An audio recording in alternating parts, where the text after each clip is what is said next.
미국 식품 유통업계는 전례 없는 데이터 앞에서 혼란에 빠졌습니다. 몽골 울란바토르의 편의점들이 하루 평균 커피 10만 잔, 김밥 5만 개를 판매한다는 보고서가 나왔기 때문입니다. 인구 340만의 내륙국가, 가장 가까운 바다까지 1300km나 떨어진 이 나라에서 한국 편의점들이 기록하고 있는 매출은 서울 강남의 매장들을 능가하고 있었습니다. 그런데 더 충격적인 것은 판매 품목이었습니다. 바다가 없는 나라에서 김이 베스트셀러 2위를 차지하고 있었고 참치김밥은 점심시간 전에 매진되는 인기 상품이었습니다. 하버드 MBA 출신의 시장 분석가들은 이 데이터를 오류로 단정했지만 현지 법인들의 실적 보고는 이것이 실제 현상임을 증명하고 있었습니다. 미국의 글로벌 식품 유통 전문가 데이비드 첸은 모든 일정을 취소하고 즉시 몽골행 비행기에 올랐는데요. 과연 그가 본 상황이 무엇인지 오늘의 사연 시작합니다. 잠깐 영상 시작 전 구독과 좋아요는 제작에 큰 힘이 됩니다. 안녕하세요. 저는 네팔에서 관광 가이드 일을 하고 있는 라즈 샤르마입니다. 오늘은 제가 직접 경험한 바다도 없는 몽골에서 한국의 김이 어떻게 국민 음식이 되었는지에 대한 놀라운 이야기를 들려드리려고 합니다. 2024년 봄 저는 네팔 카트만두의 작은 사무실에서 다음 달 트레킹 일정을 정리하고 있었습니다. 히말라야 등반 시즌이 다가오고 있었지만 예약은 예년만큼 활발하지 않았죠. 관광업이 주 수입원인 저로서는 걱정스러운 상황이었습니다. 바로 그때 오랜 친구 데이비드 첸에게서 국제전화가 걸려왔어요. 하버드 MBA를 졸업하고 글로벌 식품 유통 전문가로 일하는 데이비드는 평소와 달리 흥분한 목소리였습니다. 그가 방금 검토한 아시아 시장 분석 보고서에서 믿기 힘든 데이터를 발견했다는 거였어요. 몽골의 시우 편의점 매장당 하루 평균 커피 판매량이 200잔을 넘는다는 내용이었습니다. 이는 한국 매장의 10배에 달하는 수치였죠. 처음엔 데이터 오류일 거라고 생각했다고 합니다. 인구 340만, 1인당 GDP 6,000달러에 불과한 내륙국가에서 어떻게 그런 일이 가능하겠습니까? 하지만 더 충격적인 건 판매 상위 품목이었어요. 1위가 커피, 2위가 참치김밥, 3위가 치즈콘도그였는데 모두 한국 제품이었다는 겁니다. 바다도 없는 나라에서 김이 든 음식이 베스트셀러라니 상식적으로 이해가 되지 않았습니다. 데이비드는 이 현상의 실체를 직접 확인하지 않고는 도저히 믿을 수 없다며 즉시 몽골행을 결정했어요. 그리고는 저에게도 동행을 제안했습니다. 마침 트레킹 비수기였던 저는 호기심 반, 걱정 반으로 그의 제안을 받아들였죠. 울란바토르로 향하는 비행기 안에서 데이비드는 점점 더 깊은 생각에 빠져들었습니다. 창밖으로 보이는 끝없는 사막과 초원을 바라보며 그는 이 황량한 땅에서 정말로 한국 편의점 문화가 뿌리내렸을까 의구심을 품었어요. 제가 보기에도 그의 표정은 기대보다는 회의적이었습니다. 몽골은 세계에서 가장 인구 밀도가 낮은 나라 중 하나입니다. 바다와는 가장 가까운 지점이 1300km나 떨어져 있죠. 소금조차 수입해야 하는 이런 나라에서 김이나 해산물이 들어간 음식이 인기를 끈다는 것은 정말 아이러니한 일이었습니다. 비행기가 울란바토르 공항에 착륙했을 때 영하 20도의 칼바람이 우리를 맞이했어요. 공항을 나서자 눈앞에 펼쳐진 것은 끝없이 이어진 황량한 스텝 지대였습니다. 도시로 향하는 길 양옆으로는 전통적인 게르와 현대식 건물들이 기묘하게 뒤섞여 있었죠. 호텔에 짐을 풀고 잠시 쉬는 동안 데이비드는 노트북을 펼쳐 다시 한번 데이터를 확인했습니다. 몽골 전체 시우 매장 수는 500여 개, 하루 평균 판매되는 커피가 10만 잔이 넘고 김밥은 5만 개 이상이라는 수치가 화면에 떴어요. 인구 대비로 계산하면 정말 놀라운 수치였습니다. 저녁 무렵 우리는 호텔 근처를 산책했습니다. 거리는 생각보다 현대적이었고 곳곳에서 한글 간판을 볼 수 있었어요. 특히 눈에 띄는 것은 편의점이었습니다. 불과 몇 블록 사이에 시우와 GS25가 여러 개 있었고 매장마다 손님들로 북적였죠. 데이비드의 눈빛이 조금씩 변하기 시작했습니다.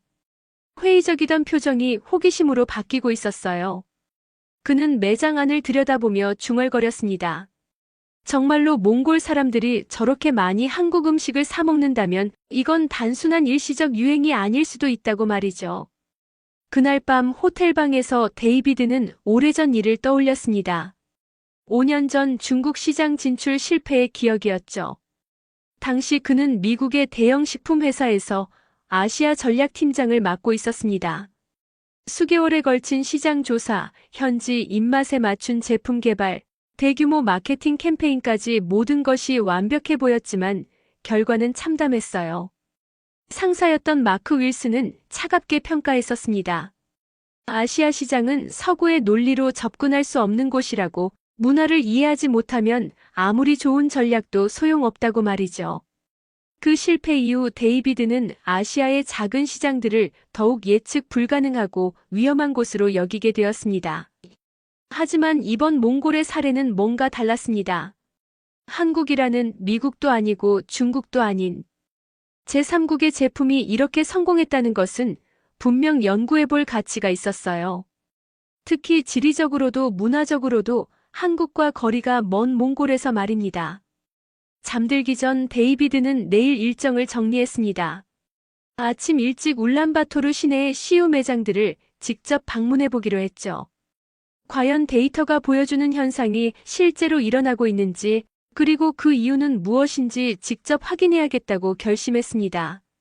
창밖으로는 여전히 차가운 바람이 불고 있었고 별들이 맑게 빛나고 있었어요. 내륙 깊숙한 이곳에서 바다의 맛을 그리워하는 사람들이 정말 그렇게 많을까요? 내일이면 그 답을 찾을 수 있을 거라는 기대감에 저도 쉽게 잠들지 못했습니다. 다음 날 아침 7시, 우리는 호텔을 나섰습니다. 몽골의 아침은 정말 춥고 건조했어요.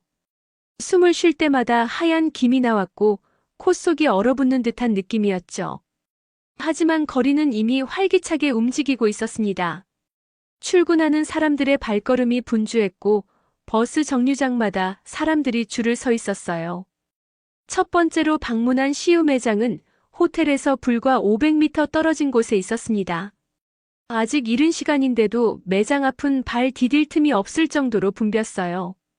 양복을 입은 직장인들, 교복을 입은 학생들, 전통 의상인 대를 입은 노인들까지 다양한 사람들이 줄을 서서 차례를 기다리고 있었습니다.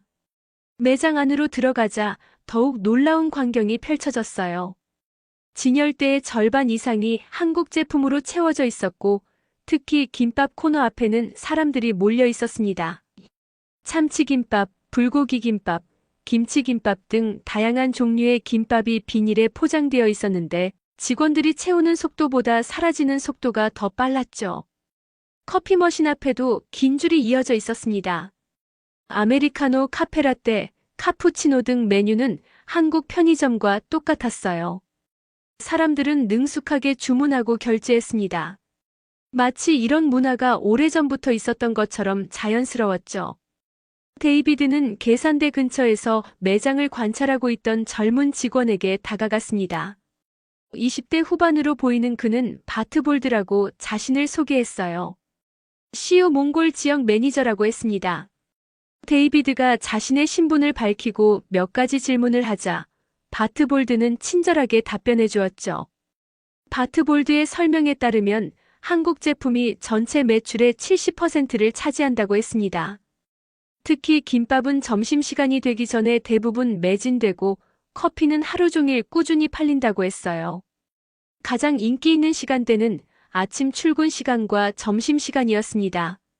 왜 하필 한국 음식이 이렇게 인기가 있는지 물어보니 바트볼드는 잠시 생각하더니 이렇게 설명했습니다. 몽골 사람들에게 한국 음식은 단순한 먹거리가 아니라 일종의 라이프 스타일이 되었다고 했어요. 한국 드라마를 보면서 주인공들이 먹는 음식을 따라 먹고 그들처럼 커피를 마시며 바쁘게 살아가는 것이 현대적이고 세련된 삶의 방식으로 여겨진다는 거였죠. 매장을 나와 다른 시우 지점들을 둘러보니 상황은 어디나 비슷했습니다. 아침 시간대에는 커피와 샌드위치, 김밥이 주로 팔렸고 점심시간이 가까워지면서 도시락과 컵라면의 판매가 늘어났어요. 특히 신라면은 거의 모든 손님이 하나씩은 집어가는 것 같았습니다. 세 번째 매장에서 우리는 흥미로운 장면을 목격했습니다. 전통 복장을 한 70대 할아버지가 김을 한 봉지 집어들고 찬찬히 살펴보고 있었어요. 그의 손자로 보이는 어린아이가 곁에서 다른 과자를 고르고 있었죠. 할아버지는 결국 김을 2봉지 집어들고 계산대로 향했습니다. 점심시간이 되자 매장은 더욱 붐볐습니다. 직장인들이 몰려와 김밥과 도시락을 사갔고 일부는 매장 안에 마련된 작은 테이블에서 컵라면을 먹었어요. 뜨거운 물을 부어 3분을 기다리는 동안 스마트폰을 보는 모습이 서울의 편의점과 다를 바 없었습니다. 오후에는 학생들이 주 고객이었습니다. 교복을 입은 중고등학생들이 3, 4, 5 모여 과자와 음료수를 사갔어요. 인기 품목은 초코파이, 새우깡, 포카칩 같은 한국 과자들이었습니다. 아이들은 한국 아이돌 그룹이 광고하는 제품들을 특히 선호하는 것 같았죠. 저녁 시간대에는 또 다른 풍경이 펼쳐졌습니다. 퇴근하는 직장인들이 저녁거리를 사가는 모습이 눈에 띄었어요. 즉석밥과 레토르트 카레, 각종 반찬류가 인기였습니다. 맥주와 소주도 꾸준히 팔렸는데 특히 참이슬과 처음처럼이 인기가 많았죠.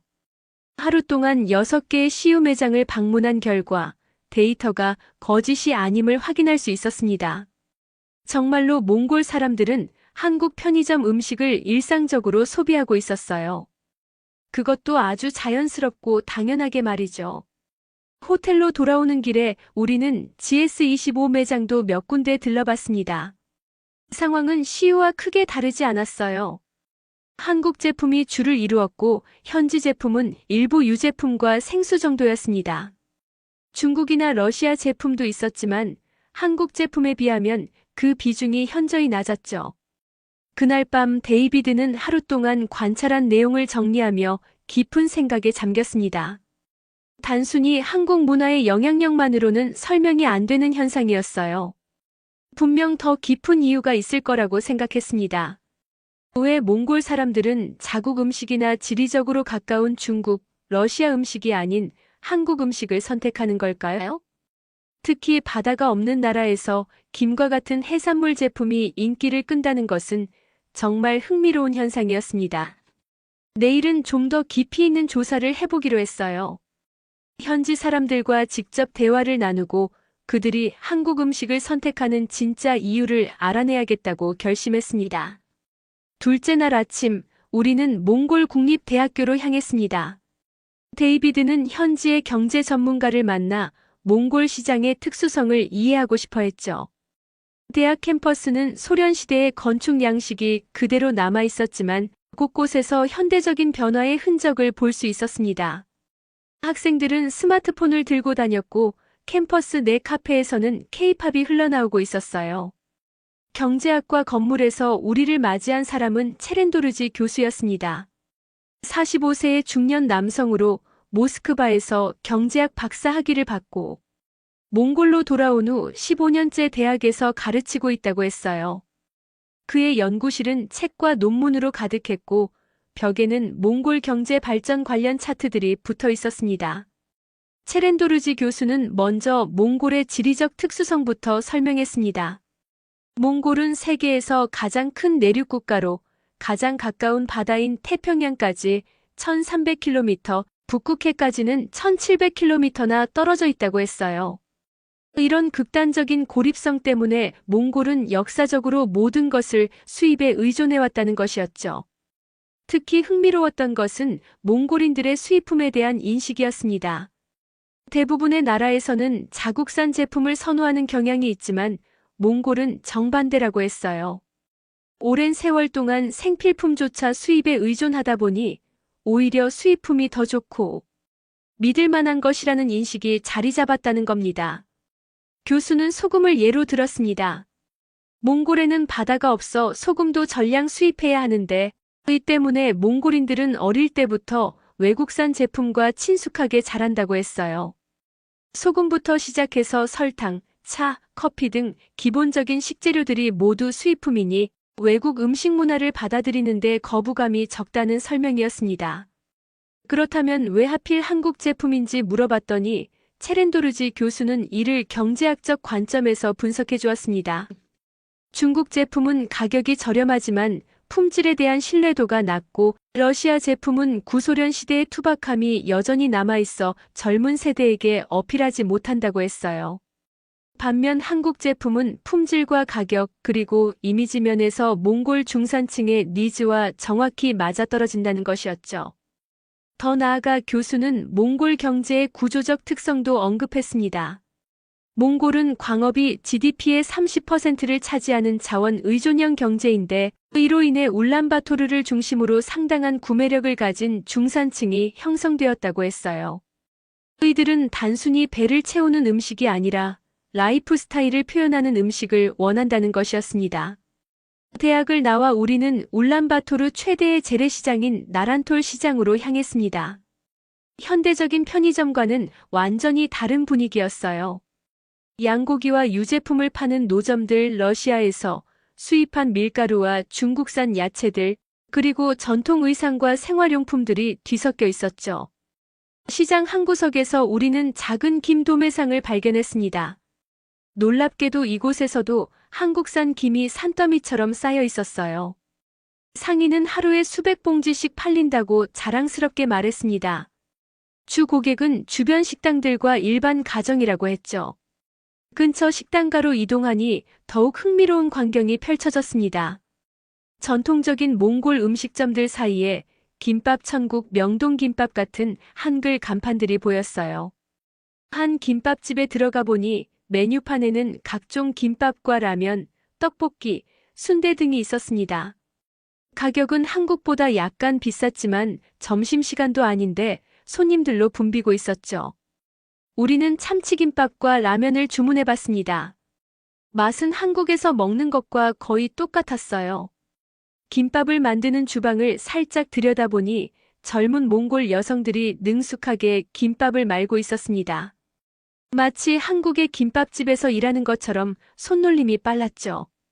옆 테이블에는 30대로 보이는 여성 직장인 2명이 앉아 있었습니다. 그들은 김밥과 함께 아이스 아메리카노를 마시며 대화를 나누고 있었어요. 잠깐 들어보니 최근에 본 한국 드라마 이야기를 하고 있었습니다. 드라마 속 주인공이 먹던 음식을 여기서도 먹을 수 있어서 좋다는 내용이었죠. 식당을 나와 주변을 더 둘러보니 한국 프랜차이즈들이 생각보다 많이 진출해 있었습니다. 파리바게뜨, 뚜레쥬르 같은 베이커리부터 교촌치킨, BBQ 같은 치킨 전문점까지 다양했어요. 특히 치킨집들은 저녁 시간이 되자 배달 주문으로 정신없이 바빴습니다. 오후에는 울란바토르 시내의 대형 쇼핑몰을 방문했습니다. 이곳에도 한국 관련 매장들이 많았는데 특히 식품 코너가 인상적이었어요.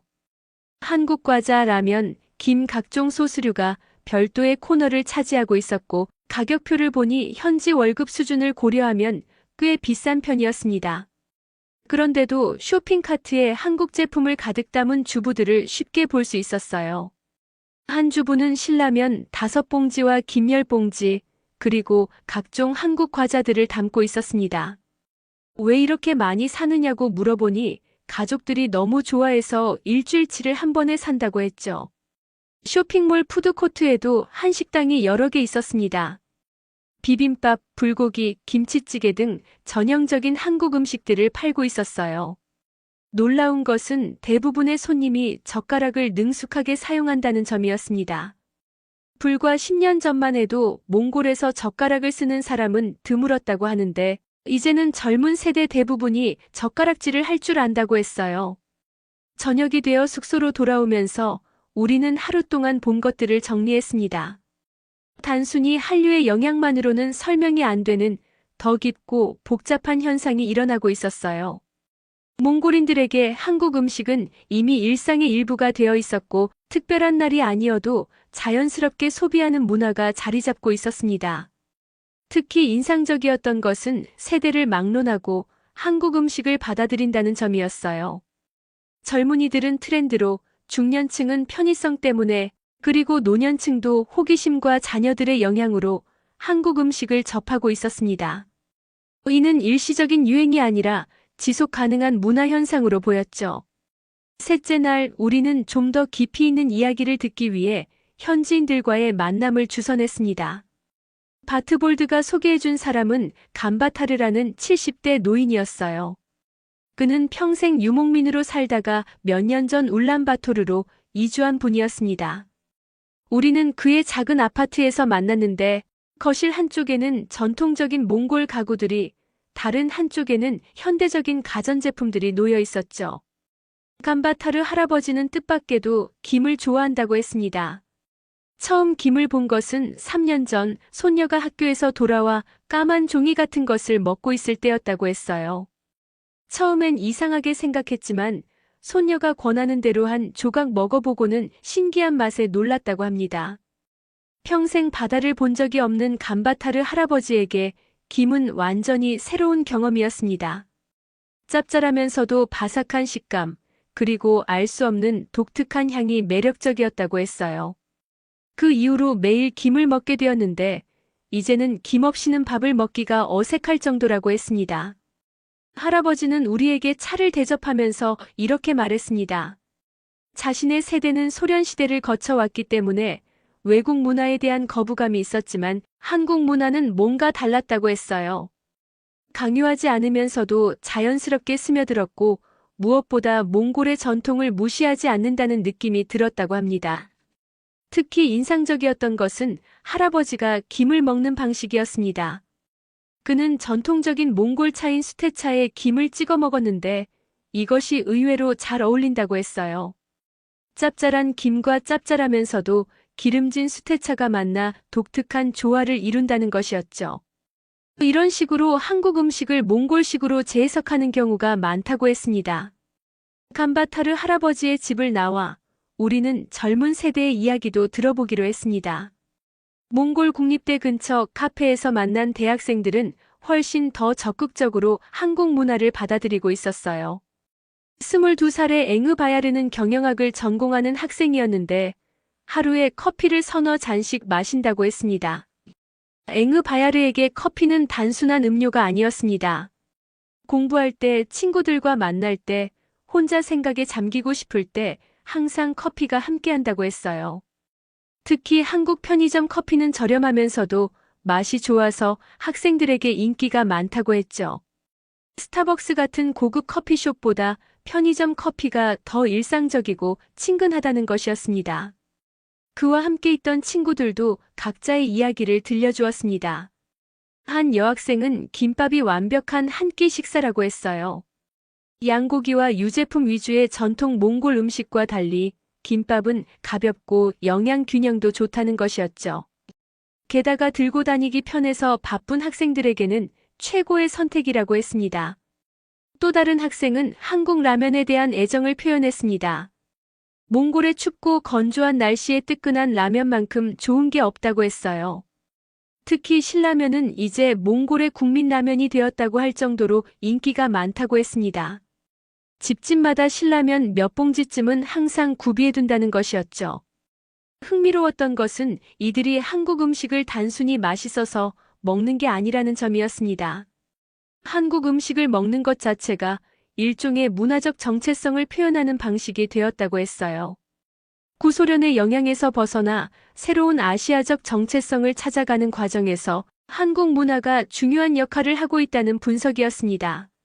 오후에는 울란바토르의 한 중산층 가정을 방문할 기회가 있었습니다. 40대 부부와 10대 자녀 둘이 사는 아파트였는데 현관에 들어서자마자 김치 냄새가 났어요. 주방을 보니 김치 냉장고까지 있었습니다. 몽골에서 김치 냉장고라니 정말 놀라운 일이었죠. 저녁 식사에 초대받은 우리는 더욱 놀라운 광경을 목격했습니다. 식탁에는 전통적인 몽골 음식인 양고기 수프와 함께 김치, 김 그리고 각종 한국 반찬들이 올라와 있었어요. 가족들은 이것이 요즘 몽골 가정의 일반적인 저녁 식사 풍경이라고 했습니다. 특히 인상적이었던 것은 10대 딸이 능숙하게 김으로 밥을 싸먹는 모습이었습니다. 어머니는 딸이 유치원 때부터 김을 좋아했다고 했어요. 처음엔 그저 아이가 좋아하니까 사줬는데 이제는 온 가족이 김 없이는 밥을 못 먹을 정도가 되었다고 했습니다. 식사를 하면서 가족들은 각자 좋아하는 한국 음식에 대해 이야기했습니다. 아버지는 소주와 삼겹살의 조합을 좋아한다고 했고, 어머니는 김치찌개와 된장찌개를 직접 끓일 정도로 한국 요리에 익숙해졌다고 했어요. 아들은 떡볶이와 핫도그를 좋아한다고 했죠. 이 가족의 이야기를 들으면서 한국 음식이 몽골 사회에 얼마나 깊숙이 침투했는지 실감할 수 있었습니다. 단순히 외식할 때 먹는 특별한 음식이 아니라 일상적인 가정식의 일부가 되어 있었어요. 김치 냉장고를 사고 한국 식재료를 대량으로 구입하고 한국 요리를 직접 만들어 먹는 것이 자연스러운 일이 되어 있었습니다. 넷째 날 아침 예상치 못한 인물이 우리 호텔로 찾아왔습니다. 중국 대형 유통업체 화룬완자의 몽골 지사장 리웨이였어요. 42세의 그는 베이징에서 파견되어 3년째 울란바토르에서 근무하고 있다고 자신을 소개했습니다. 정중하면서도 날카로운 눈빛이 인상적인 사람이었죠. 리웨이는 데이비드가 몽골 시장을 조사하고 있다는 소식을 들었다며 커피 한잔 하자고 제안했습니다. 호텔 라운지에 앉자마자 그는 단도직입적으로 물었어요. 미국의 대형 유통업체가 몽골 같은 작은 시장에 관심을 갖는 이유가 뭔지 궁금하다고 했습니다. 데이비드가 개인적인 시장 조사라고 답하자 리웨이는 의미심장한 미소를 지었습니다. 그는 몽골 시장의 현실에 대해 자신의 견해를 피력하기 시작했어요. 한국 제품의 성공은 일시적인 현상에 불과하며 곧 중국이 대규모 투자를 통해 시장을 재편할 것이라고 주장했습니다. 리웨이의 설명에 따르면 중국은 이미 몽골 전체 수입의 33%를 차지하는 최대 무역 파트너였습니다. 지리적 인접성과 가격 경쟁력을 고려하면 중국이 몽골 시장을 지배하는 것은 시간 문제라는 논리였죠. 특히 1대1로 프로젝트의 일환으로 몽골에 대한 투자를 대폭 늘릴 계획이라고 했습니다. 그는 구체적인 계획도 언급했습니다. 중국계 편의점 체인을 대거 진출시키고 현지인들의 입맛에 맞춘 중국 식품을 개발하며 무엇보다 가격 경쟁력으로 한국 제품을 압도하겠다는 전략이었어요. 이미 여러 중국 기업들이 몽골 진출을 준비하고 있다고 했습니다. 리웨이가 떠난 후 데이비드와 저는 그의 말에 대해 이야기를 나눴습니다. 분명 중국의 위협은 실제했지만 과연 가격만으로 이미 자리 잡은 한국 제품의 인기를 대체할 수 있을까 하는 의문이 들었어요. 문화적 영향력과 브랜드 이미지는 단순히 돈으로 살 수 있는 것이 아니었으니까요. 오후에 우리는 다시 현장으로 나갔습니다. 이번에는 중국계 슈퍼마켓과 한국계 매장들을 비교해 보기로 했죠. 중국계 대형 슈퍼마켓은 확실히 가격 면에서 우위를 점하고 있었습니다. 같은 종류의 과자나 음료가 한국 제품보다 30에서 50% 정도 저렴했어요. 하지만 매장 분위기는 확연히 달랐습니다. 중국계 매장은 물건은 많았지만 정리가 잘 되어 있지 않았고 직원들의 서비스도 불친절했어요.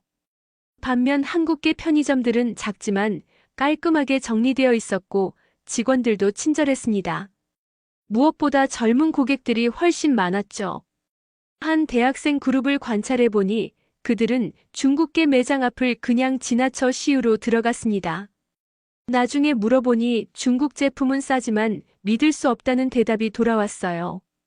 특히 식품의 경우 안전성에 대한 우려가 크다고 했습니다.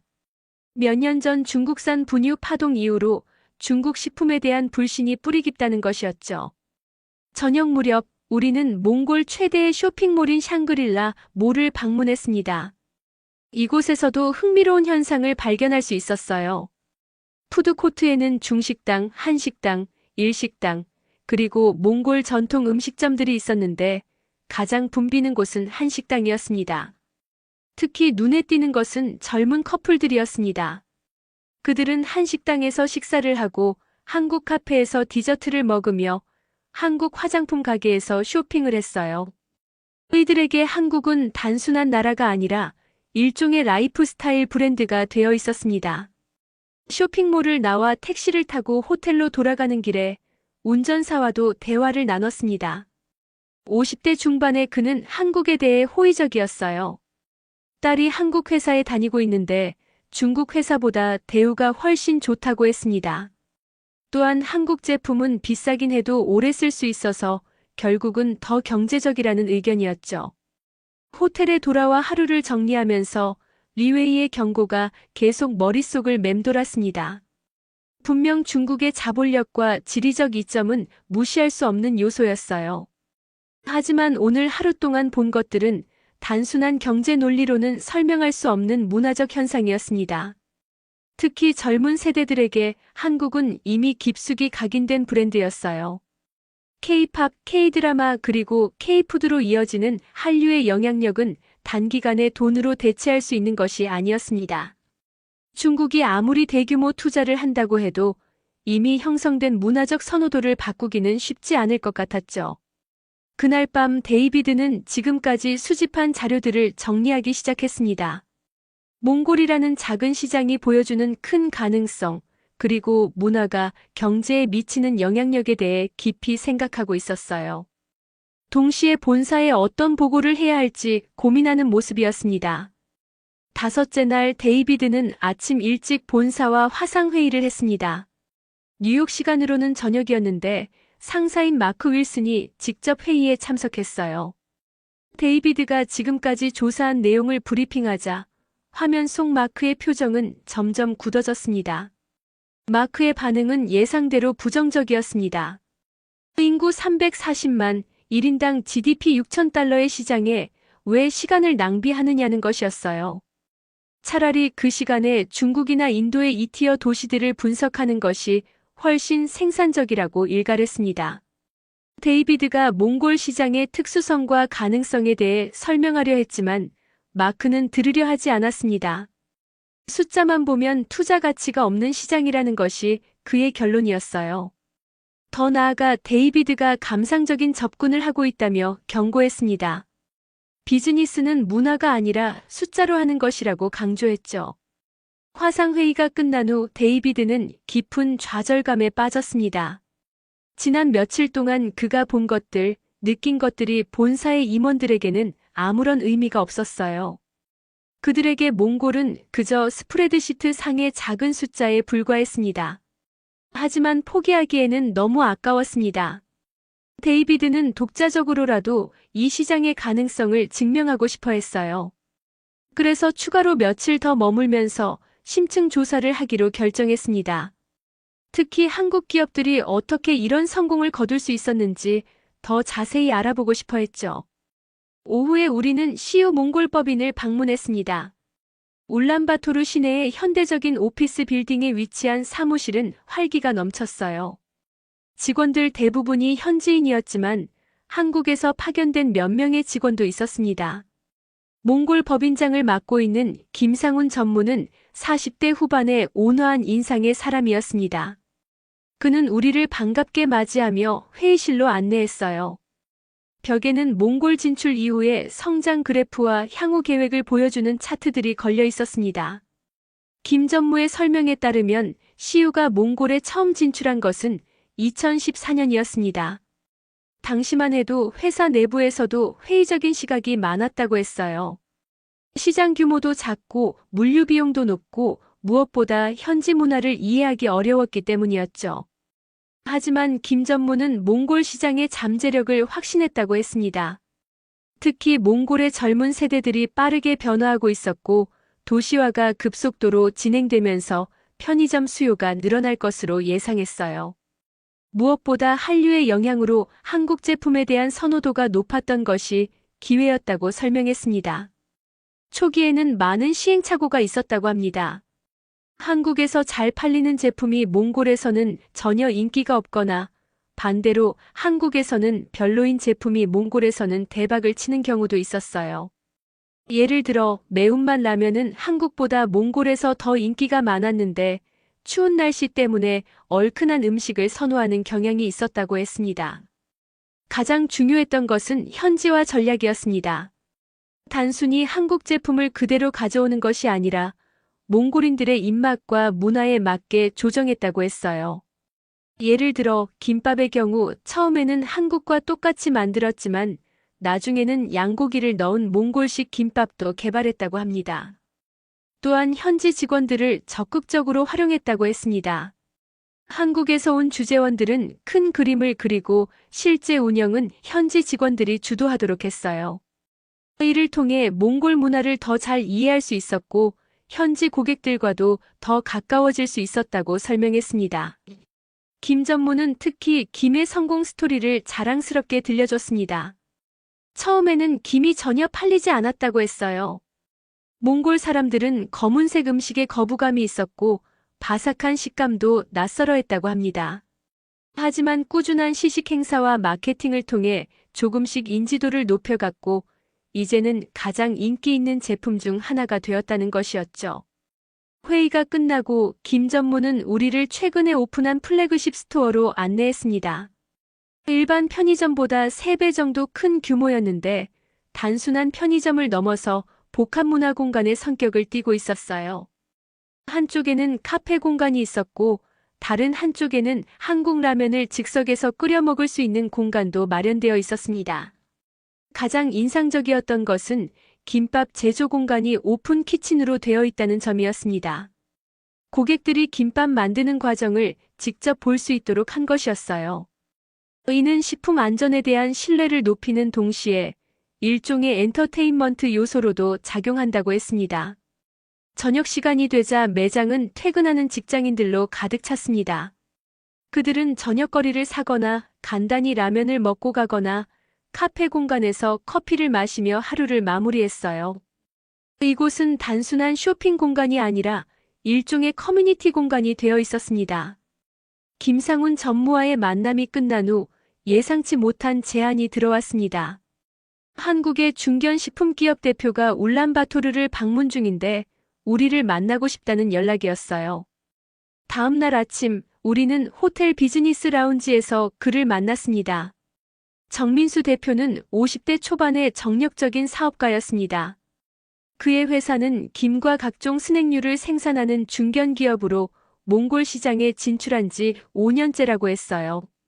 인사를 나눈 후 그는 단도직입적으로 말했습니다.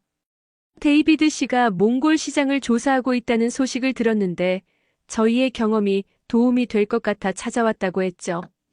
정 대표의 이야기는 놀라웠습니다.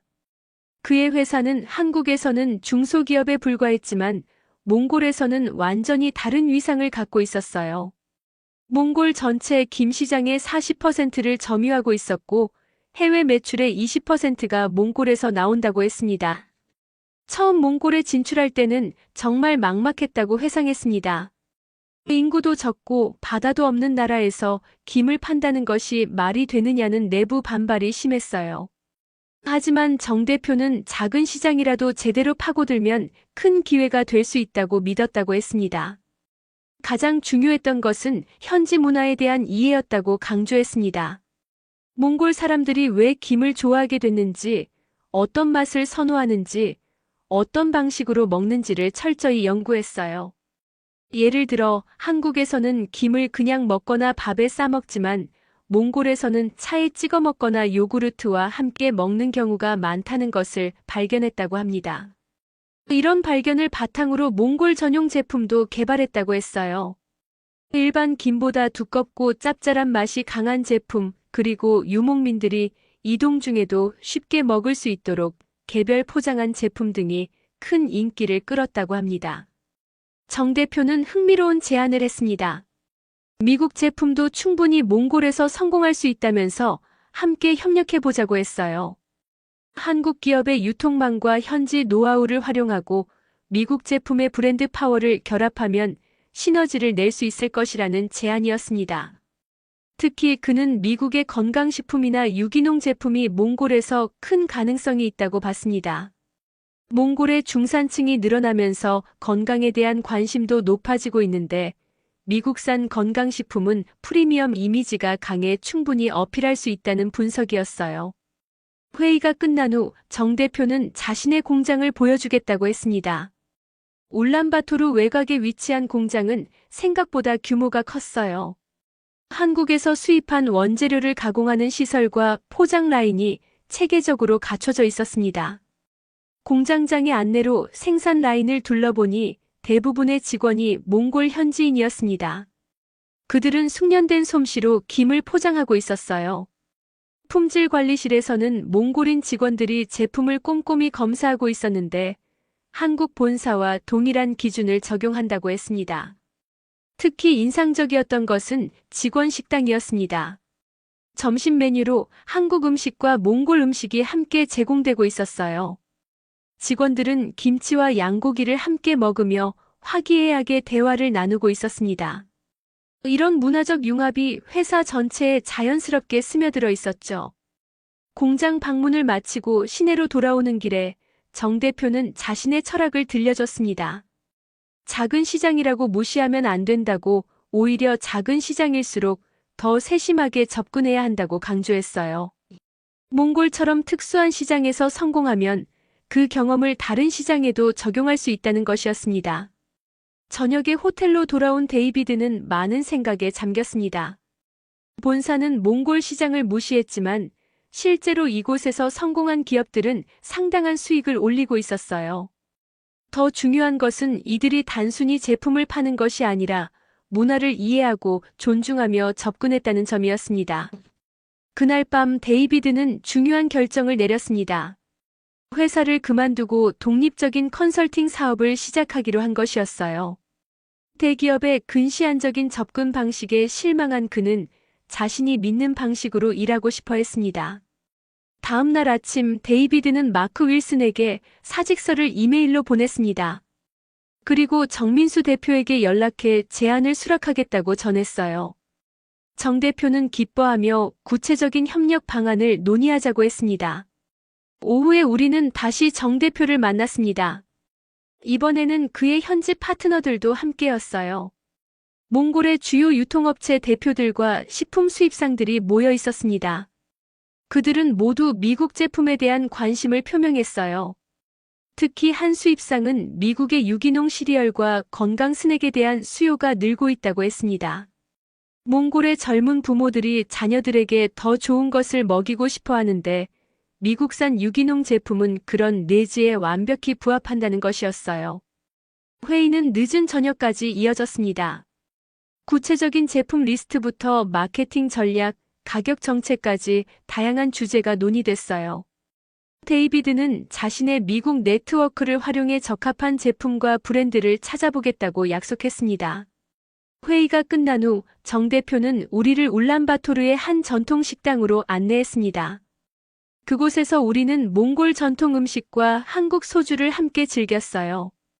정 대표는 이것이 바로 문화의 융합이라며 비즈니스도 이런 식으로 해야 한다고 말했습니다. 식사를 하면서 정 대표는 더 큰 비전을 공유했습니다. 몽골을 시작으로 중앙아시아 전체로 사업을 확장하고 싶다고 했어요. 카자흐스탄, 키르기스스탄, 우즈베키스탄 등도 비슷한 특성을 가진 시장이라며 몽골에서의 성공 경험을 바탕으로 충분히 진출할 수 있을 것이라고 자신했습니다. 6개월이 흘렀습니다. 이제 저는 다시 울란바토르에 있었어요. 하지만 이번에는 관광 가이드가 아니라 데이비드의 비즈니스 파트너로서였습니다. 데이비드가 설립한 컨설팅 회사의 아시아 지역 매니저가 된 것이었죠. 그동안 많은 일이 있었습니다. 데이비드는 미국의 여러 중소식품 기업들과 접촉해 몽골 시장 진출을 도왔어요. 첫 번째 프로젝트는 시애틀의 한 프리미엄 커피 브랜드였습니다. 작지만 품질로 유명한 이 회사는 아시아 진출을 꿈꿔왔지만 방법을 몰랐었죠.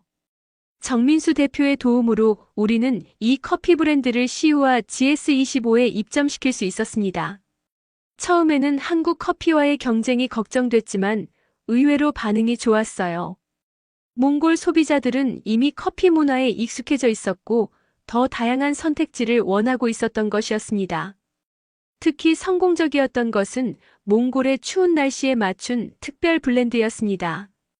진한 로스팅과 초콜릿 향이 가미된 이 제품은 울란바토르 블렌드라는 이름으로 출시됐어요. 현지 한정판이라는 특별함 때문에 젊은이들 사이에서 인기를 끌었습니다. 첫 번째 매장은 울란바토르 시내 중심가에 오픈했습니다. 미국 스타일의 인테리어에 몽골의 전통 문양을 더한 독특한 공간이었어요. 오픈 첫날 예상보다 많은 사람들이 찾아와 줄을 섰습니다. 한국 커피도 좋지만 미국 커피도 궁금했다는 반응이 많았죠.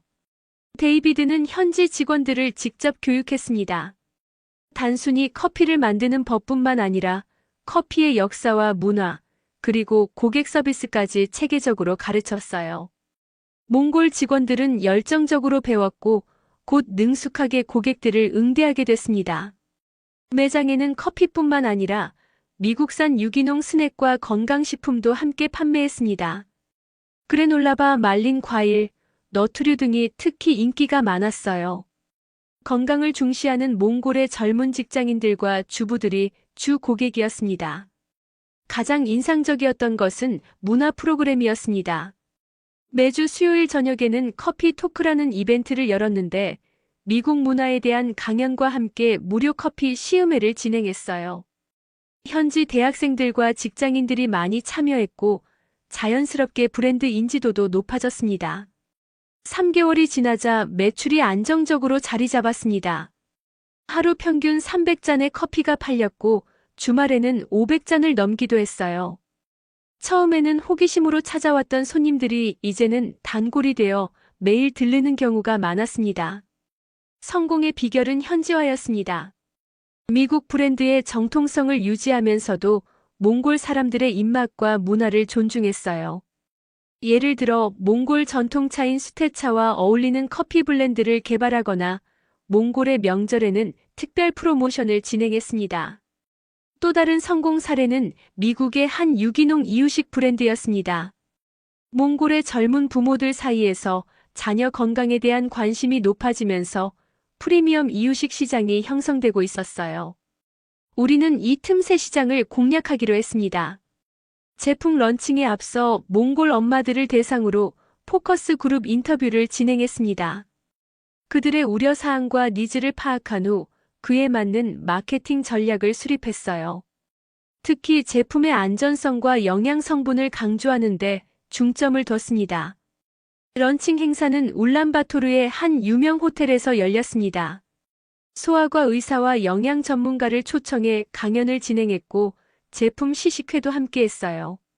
참석한 부모들의 반응은 매우 긍정적이었습니다. 특히 미국의 엄격한 유기농 인증을 받았다는 점이 신뢰를 줬죠. 이런 성공들이 쌓이면서 데이비드의 컨설팅 회사는 점점 성장했습니다. 이제는 몽골뿐만 아니라 주변 중앙아시아 국가들로도 사업을 확장하고 있었어요.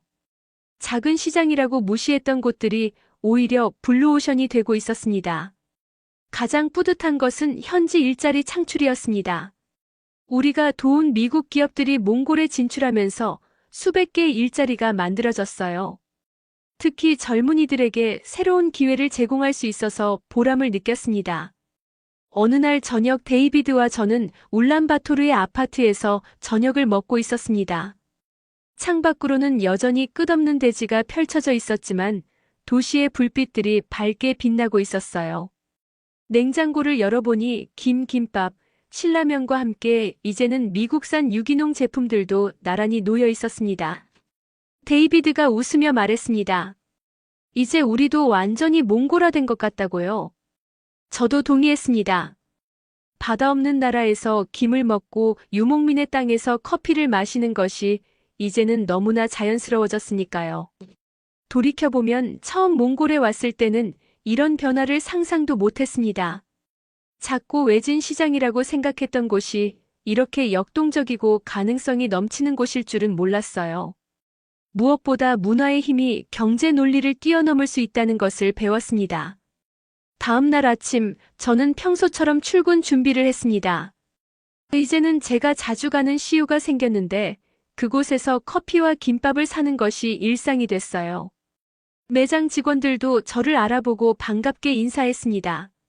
출근길에 만난 울란바토르의 아침 풍경은 여전히 춥고 건조했지만 활기가 넘쳤습니다.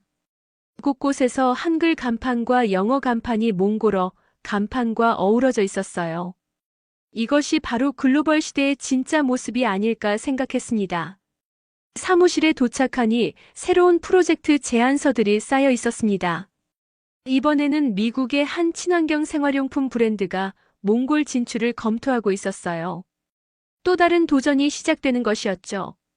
바다 없는 나라에서 바다의 맛을 파는 아이러니. 그것이 우리가 울란바토르에서 발견한 글로벌 시장의 진짜 매력이었습니다.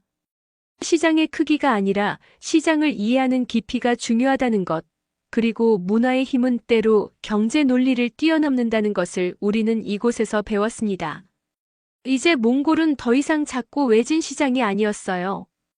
무한한 가능성을 품은 그리고 새로운 도전을 환영하는 역동적인 시장이었습니다. 그리고 우리는 그 가능성을 현실로 만들어가고 있었죠. 바다는 없지만 김을 사랑하는 이 특별한 나라에서 말입니다.